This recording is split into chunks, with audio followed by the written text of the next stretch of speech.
I started with local last mile delivery, airport transfers, pickup and deliveries from the port of Miami or Port Everglades to that warehouse in the Miami area. And it wasn't easy for me. I didn't have a mentor. I didn't understand a lot of the caveats of how to hire or procure drivers. I also didn't know how to purchase trucks properly. So that was something that took me some time to do. And I really learned through trial and error and by making sure that even when I was struggling on getting tasks done, I never didn't complete the task. And that was the big thing.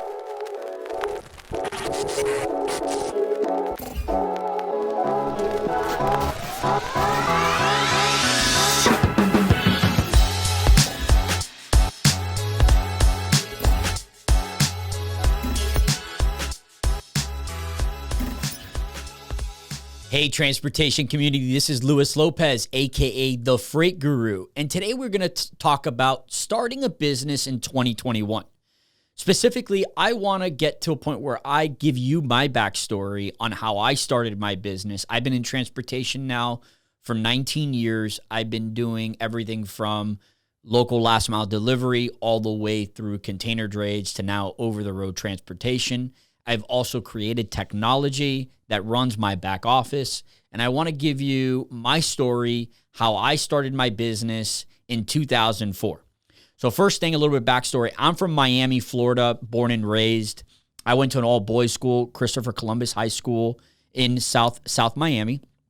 And, I was really big into playing golf. That was my thing from like 12 years old all the way through high school. I had ambitions of playing college golf and getting really good, potentially professional golf.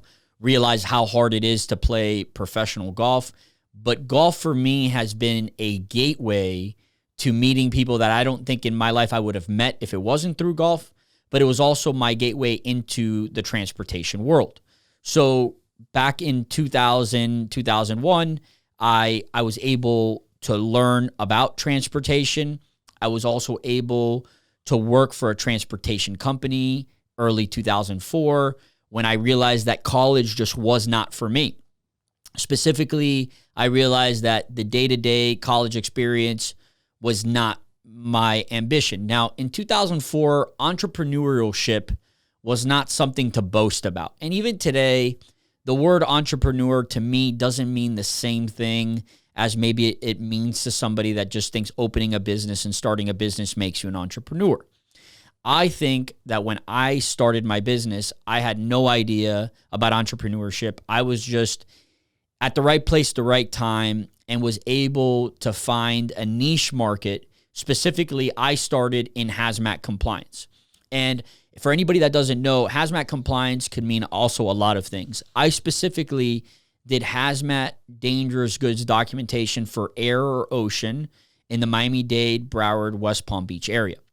And by doing that, I met this freight forwarding community that was in a large-scale growth mode in 2004, 2005. Specifically, I had one specific customer by the name of A-Trade Forwarding that grew rather quickly in the 2004 to 2008 range and was one of my biggest customers when I first started. Owner there and I got along very well. And I saw this whole transportation world of container drayage, last mile delivery, over-the-road trucks coming to this facility. And I realized that scaling hazmat compliance long-term was going to be difficult. Also, employing people was going to be hard because it's such a niche market. And I didn't see myself being able to scale that. Now, with the transportation world, when I was able to speak to the freight forwarders that was working at my client's facility, I was seeing that there was a lot of demand, a lot of needs, and not a lot of good communication going back between trucking companies and the customer that I was currently working for.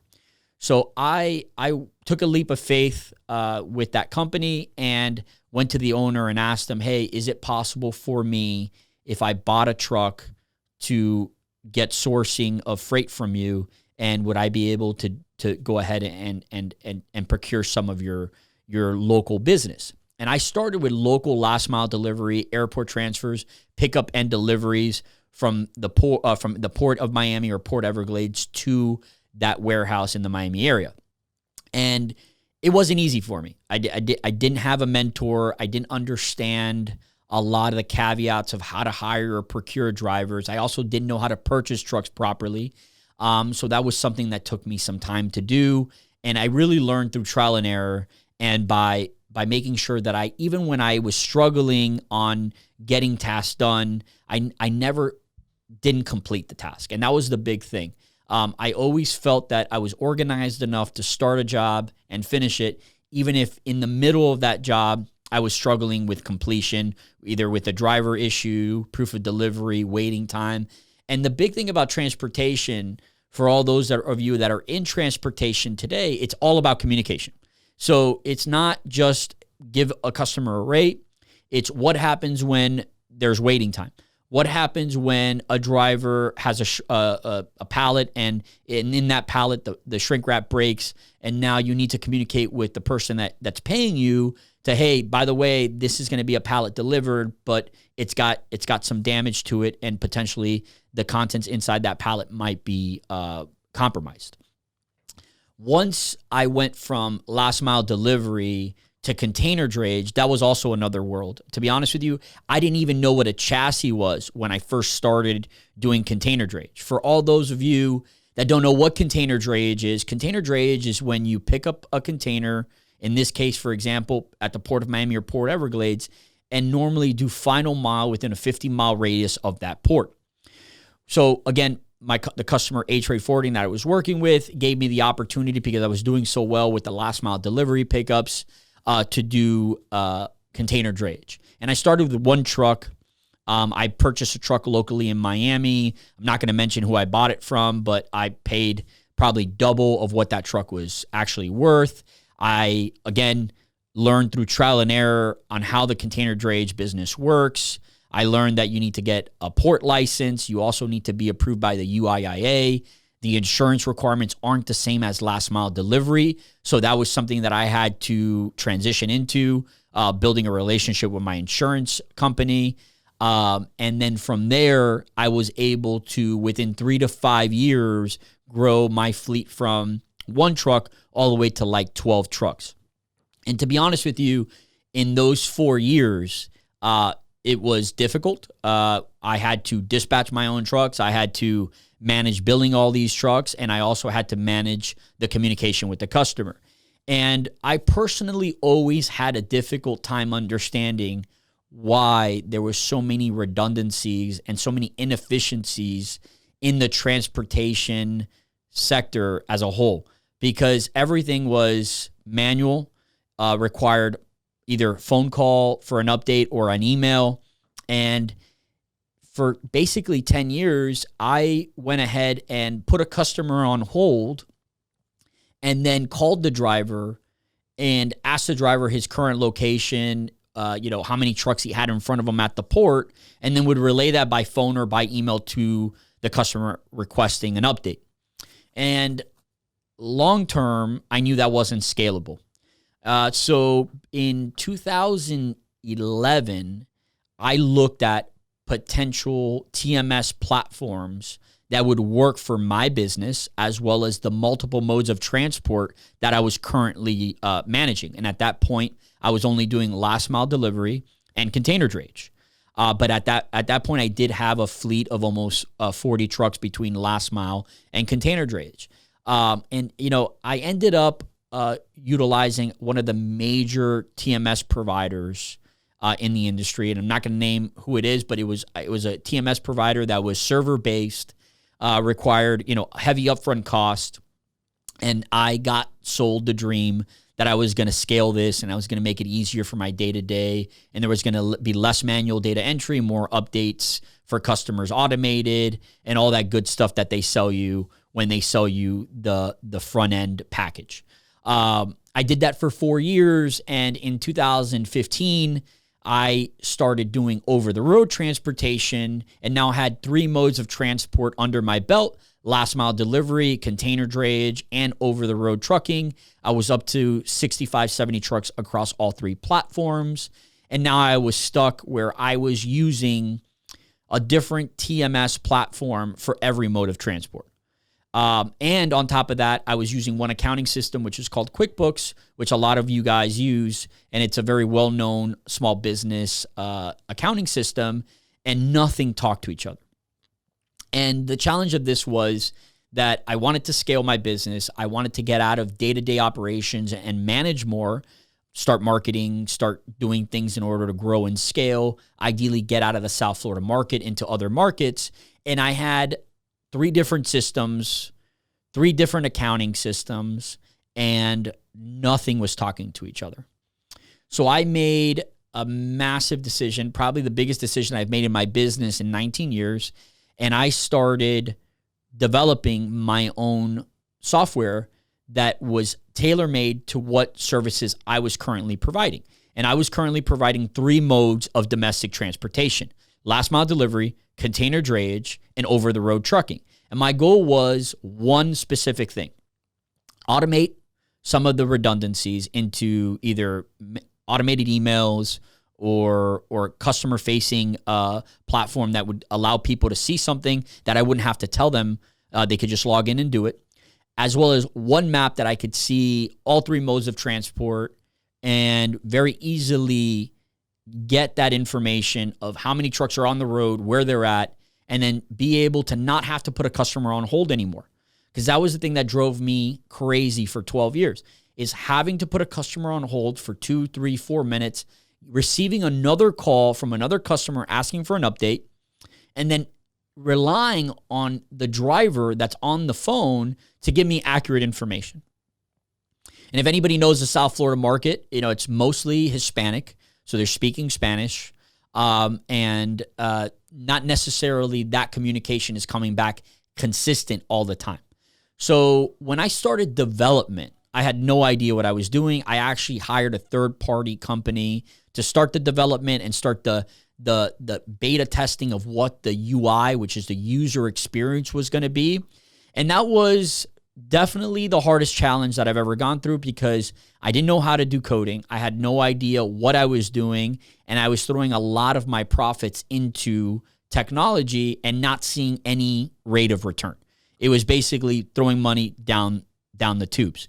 But now looking back, hindsight being 2020, I realized that process of beta testing, getting UI experience on paper as well as on Adobe, where I can feel and flow through the application, was pivotal in me creating, developing, and bringing in-house developers to build my technology.